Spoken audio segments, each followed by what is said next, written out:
You know, in the National Football League, the line that separates a dynasty from an absolute disaster, it almost never comes down to physical talent. I mean, really think about it for a second. Every single man stepping onto that grass on a Sunday, they are a genetic anomaly. They possess this raw speed that practically defies human biomechanics and a level of strength that is literally forged in iron. So if everyone is a physical superhuman, what actually makes the difference? Well, the true battleground, the invisible arena where championships are actually won and lost, it lies entirely within the dark, quiet recesses of the human mind. Welcome to this explainer on NFL Nexus. Before we dive in, if you want to support deep, cinematic dives like this one, please consider becoming a channel member. Make sure to subscribe to NFL Nexus, like this explainer, and comment down below with your thoughts as we journey through this incredible psychological landscape. Okay, today we are undertaking a really profound examination of how the Las Vegas Raiders completely rewired their franchise's mental state in 2026. To understand this, we have to look past the stat sheets. We have to look past the turf. We have to stare directly into the psychology of a team that made a conscious, deliberate decision to stop being a victim of its own history and began to engineer an empire of the mind. It's a fascinating shift, and we're going to break down exactly how they did it. So we have to ask ourselves a pretty dark question to start. What actually happens to the human mind when a culture of losing becomes the baseline expectation? Imagine, if you will, the immense, just suffocating psychological tension that haunted the Raiders for years. Picture being inside that locker room where, subconsciously, every player, every coach, every executive is simply waiting for the inevitable collapse. You know, in clinical sports psychology, we actually refer to this devastating phenomenon as learned helplessness. When an elite athlete is conditioned by their surrounding environment to just expect failure, this highly toxic, corrosive form of overthinking starts to infect their central nervous system. It's wild because the physical body literally betrays the athlete. Imagine a quarterback. He double clutches a simple flat pass. Why? Because of a deep-seated invisible fear of throwing an interception. Or a defensive end. He hesitates for just a microsecond because he's suddenly worried about losing his edge containment. And in that imperceptible fragment of time, that tiny hesitation, the offensive tackle drives him violently into the dirt. The physical body becomes sluggish. It feels heavy, unresponsive, because the mind itself is paralyzed by the ghosts of past failures. For years, the silver and black were just trapped in this psychological labyrinth. The sheer weight of that iconic, historic jersey was no longer functioning as a shield of armor like it used to. It had mutated into an anchor, and it was dragging them straight into the deep. Now, what's really interesting here is the expectation break. For years, the financial capital was always present in Las Vegas, right? The organization absolutely possessed the resources. They would offer these massive, life-altering contracts to elite free agents, only to be met with repeated rejection. And you have to wonder, why? Why turn down the money? Well, because you literally cannot write a check to purchase an elite mental state. Elite, high-performing athletes possess this primal, almost predatory instinct. They can quite literally smell a culture of fear. They sense the anxiety vibrating through the hallways of a facility, and they instinctively know that stepping into that contaminated environment is ultimately going to degrade their own individual performance. But then, the expectation violently broke. By the dawn of the 2026 offseason, this entire paradigm had inverted completely. Free agents were no longer fleeing. They were actively demanding to come to Vegas. The money they were offering, it remained exactly the same. But the belief had fundamentally shifted. The franchise didn't just alter its sales pitch to these players, it completely restructured its psychological frequency. They meticulously eradicated that paralyzing fear of failure and replaced it with a cold, absolute, undeniable confidence.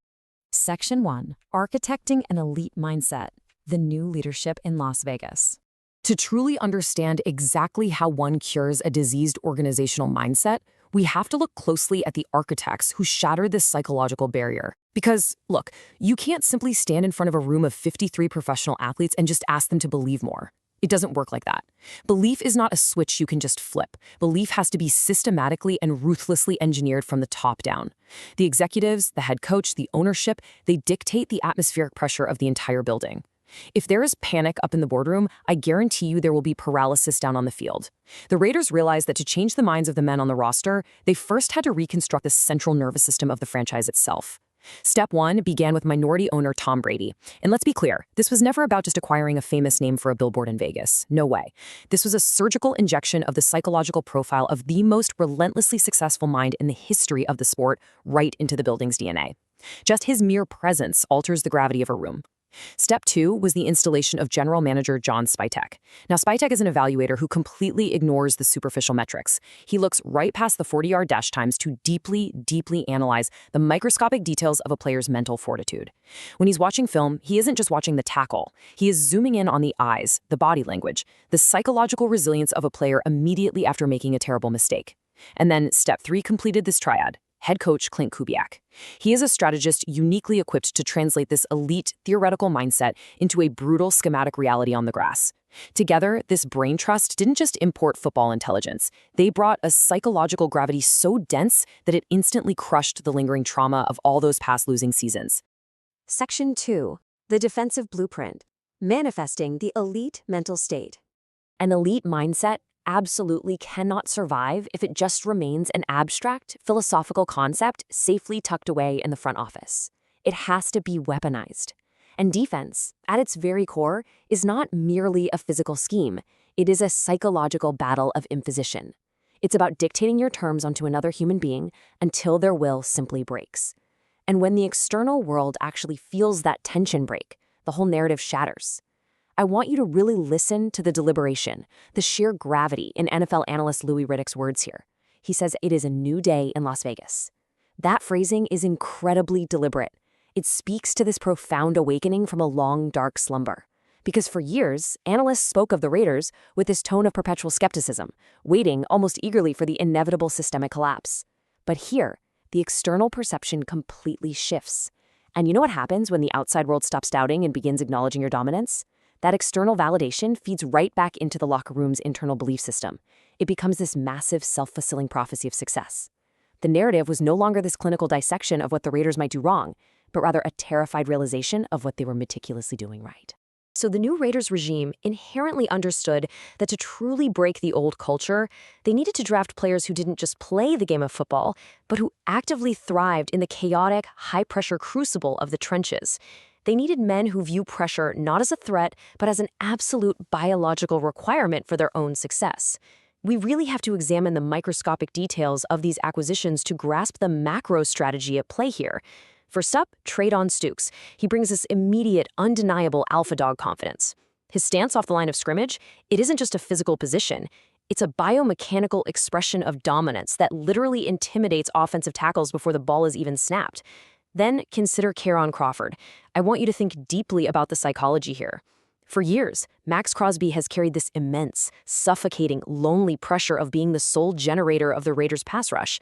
By drafting Crawford, you are not merely adding a pass rusher to the roster, you are fundamentally unburdening Crosby's mind. You are removing the ghost of the double team that constantly haunts his periphery. When Crosby isn't overthinking his lack of help, when that mental load is lightened, he plays faster, he plays more violently, and more purely. Then you have Trezun III, who brings an immediate stabilizing intelligence, capable of slowing down the heartbeat of an entirely chaotic offensive line. And Jermon McCoy, possessing those raw, high-ceiling traits that a deeply confident coaching staff absolutely loves to mold. You see, this draft class was never just a collection of athletes. It was a carefully curated, highly calibrated psychological unit, designed to hunt. Section 3. Resilience in the Backfield. The micro case study of Mike Washington, Jr. To truly comprehend the sheer magnitude of this macro franchise shift, we have to zoom way in, down to the granular level. Now, you might be wondering, why focus on a 122nd overall fourth-round pick? Because while the first-rounders always dominate the media headlines, the middle rounds of the draft, that is the furnace where a team's true, bleeding cultural identity is forged. These are the players who are not handed the keys to the kingdom. They have to claw, scrape, and bleed for every single inch of their locker room real estate. Looking at Mike Washington Jr.'s specific journey reveals the exact mental architecture that this new regime demands. I want you to imagine the localized trauma of a single NFL collision. Just one. The milliseconds of shock, the brutal deceleration forces of a 250-pound linebacker striking a human chest plate at full, terrifying speed, the violent expulsion of air from the lungs. Now, take that localized trauma and multiply it by 587. To willingly take the football 587 times is not a statistic. It is a clinical demonstration of pain tolerance. It requires a psychological fortitude that, frankly, borders on the obsessive. 2,914 rushing yards, 26 touchdowns. This data maps out a deeply ingrained neurobiological habit of enduring intense pain, processing highly volatile environments in fractions of a second, and continuously, relentlessly moving forward. This right here is the exact polar opposite of the learned helplessness this franchise used to suffer from. Let's look at this single number, 6.4. It is a profoundly loud statement. That is his yards per carry during a breakout 2025 All-SEC second-team season at Arkansas. And what this proves is his elite, ruthless efficiency against the highest conceivable level of collegiate pressure. Look, the SEC is the closest mirror to the professional ranks that exists. The speed of the game down there is absolutely terrifying. The margin for error is microscopic. For a normal, uncalibrated running back, just a fraction of a second of doubt behind the line of scrimmage, just a fleeting moment of overthinking a closing gap, and the play is violently dead. But under that intense, suffocating pressure, where average minds fold and panic, Washington Jr. averaged 6.4 yards every single time he touched the rock. He did not merely survive the environmental pressure, he absorbed it, he processed it, and he violently expelled it against opposing defenses. That is the manifestation of an elite mental state in its purest, most visceral, most unforgiving form. Buffalo, New Mexico State, Arkansas. This nomadic journey was not some silver spoon career smoothly paved towards Sunday afternoons. Not at all. This grueling path through 3 distinct, widely separated programs forged the precise type of mental armor the new Raiders regime demands.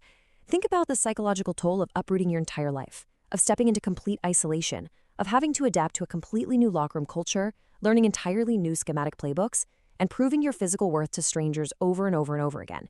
It creates a thick, impenetrable callus on the human mind. The psychological fatigue of constantly fighting for your spot on a depth chart would break most athletes. But players who survive this background, they do not succumb to the synthetic pressure of an NFL training camp.